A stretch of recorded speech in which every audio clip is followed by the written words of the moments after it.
So with Ecutech's new software coming out with the transmission stuff. Oh, yeah. Are you excited about it? Oh, yeah, because you'll be able to actually really dial in the transmission. Launch control will be a lot nicer. The shifting will be a lot nicer. You can change shifting at certain RPMs and gears and all that stuff. So a lot of advantages. So once it drops, obviously we'll be diving into and testing it and making sure that we can incorporate into all of our clients' vehicles. So hopefully we can do it on the VR Trans as well with the swaps, so we can see if it's like a game changer or not. Yeah, they're bringing it out for the VRs as well as the 370s as well too. So definitely will be something that we can incorporate at that point, because we'll be using the TCM from the 370s as well. So.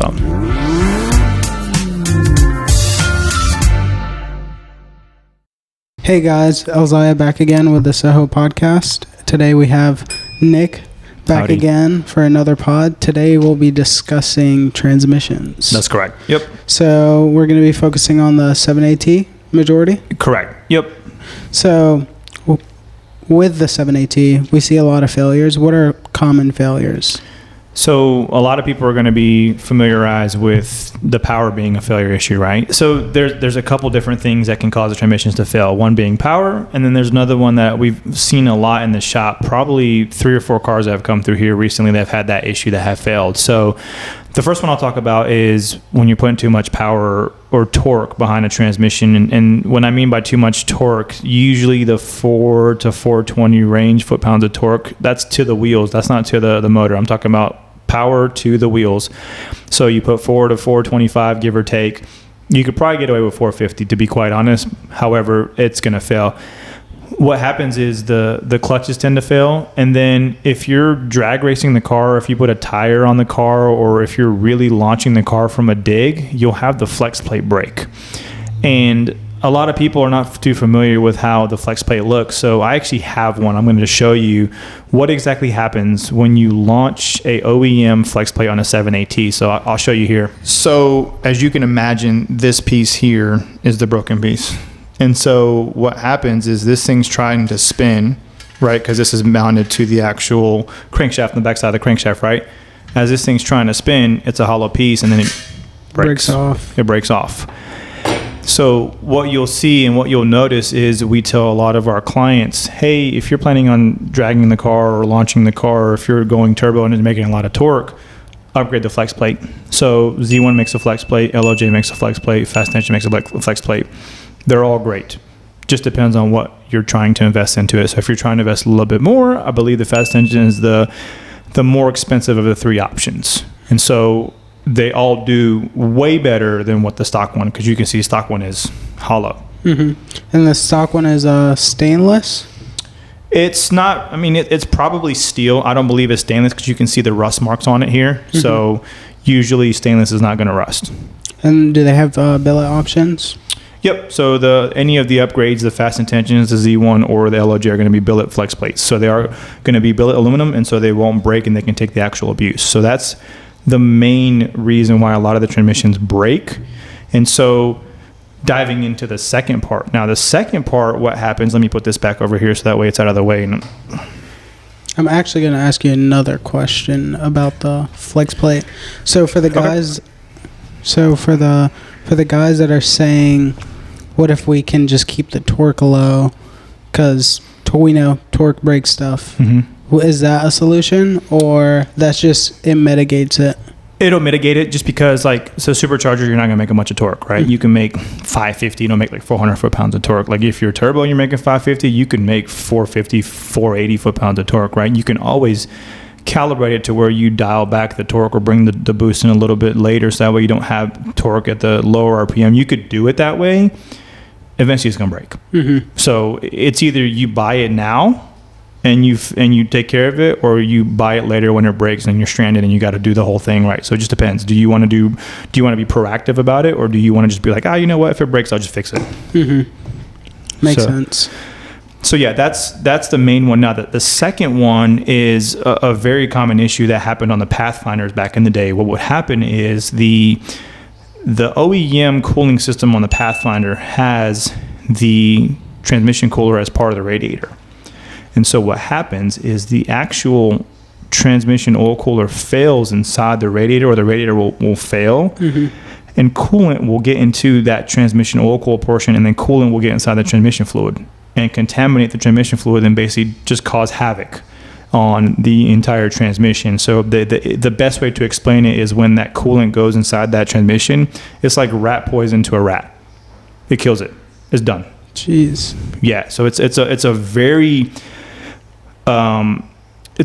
big thing that's happened on a lot of the newer cars. Like we even saw it on a couple of the VR transmissions to give you an idea. And so the way that we resolve that, obviously, whenever you're doing a transmission swap or you're doing something as far as upgrading to forced induction, what you do is you want to incorporate an external transmission cooler. Mm-hmm. So like if you call us, we'll be like, hey, you're an automatic transmission, right? Yeah, I'm automatic transmission. Cool. Upgrade the flex plate, upgrade the transmission oil cooler, as well as the oil cooler, because those are going to be the main ones you want to take care of. Mm-hmm. If you don't, obviously you're going to incorporate that coolant going inside the transmission. So by using that external transmission cooler, you're bypassing the entire radiator. So basically deletes it. There's no chance of coolant going inside the transmission fluid at all, because now it's its own separate system, right? Correct. The transmission cooler is its own thing now. It's out of the actual equation. Mm-hmm. It's not part of the radiator. It's not integrated anymore. Correct. Guys will get the P0720 fault code, like a speed sensor fault code, and they'll be like, oh, it's a transmission. They put a transmission back in and it had the same issue. Mm-hmm. So if you don't bypass it, it's just a repeat issue. Just a repeat. And I know there's plenty of guys that watch this that are probably like, oh, damn, yeah, that makes sense, because they've had that happen to them before. I put a transmission in. We had a client that came in and did the same thing. They put 2 or 3 transmissions in and he couldn't figure it out. And ended up what's happening was the transmission had gotten coolant inside of its system and killed the TCM. He was having weird shifting issues and all types of things. He thought it was a transmission, and it ended up being that the coolant got inside and it just basically killed the TCM. So anytime you're doing the VR swap, I always recommend doing the changing it to a brand new TCM as well too, because you never know. Mm-hmm. And there's ways you can test for coolant inside transmission. So there's certain tests you can do that will allow you to determine if there's actual coolant inside your transmission. We do offer that service here. So if that's something you want to get checked out, you're having issues, be sure to hit us up and we can help you out with that. So for the viewers, what are some symptoms of like a transmission failure? So transmission slipping, transmission having erratic shifting. I mean, you're going to get like the P0720 fault code. You'll get code, and that will obviously be like, okay, I've got some kind of transmission issue. Mm-hmm. If you're NA, there's a 1 in a million chance of you having an issue because of power. These things don't make a bunch of power when you're NA, right? So if you're forced induction, obviously, yeah, it could be that you're putting too much power down, transmission slipping, or the fluid's never been serviced. A common misconception is people always say, oh, I never got to get my transmission fluid serviced. What is the main thing people think got to get serviced as far as fluids? I got to get my what every 3,000 miles? Oil changed. Oil change. So if you don't get your transmission serviced every 30,000 miles, you got to imagine what that looks like at 150,000 miles. Mm-hmm. It's probably darker than engine oil at that point. Mm-hmm. So with that mileage, does mileage account for any failures, or? It goes back to the fluid thing, right? You can have a 200,000 mile transmission. If you service it every 30,000 miles, you're good, right? You can have a 200,000 mile transmission. You've never serviced it and it's bad, right? Mm-hmm. So you always got to look at it from all types of angles, right? I've taken care of something. It's like saying you have a 15-year-old car, you never wash it. Mm-hmm. What's going to happen? Paint's going to fall. Exactly. You see some 15-year-old cars that come through here and you're like, this thing looks like it's out of the showroom. Correct. Because they've maintained it, taken care of it, they've washed it, they've detailed it. It's anything, right? If you take care of it, it's going to last. If you don't and you just basically leave it to the side to disintegrate, it's going to fail. Mm-hmm. So moving into more of the transmission stuff for the VR trans swap, for the guys that are looking or curious, they want to hear more pros about doing it instead of sticking with the 7AT.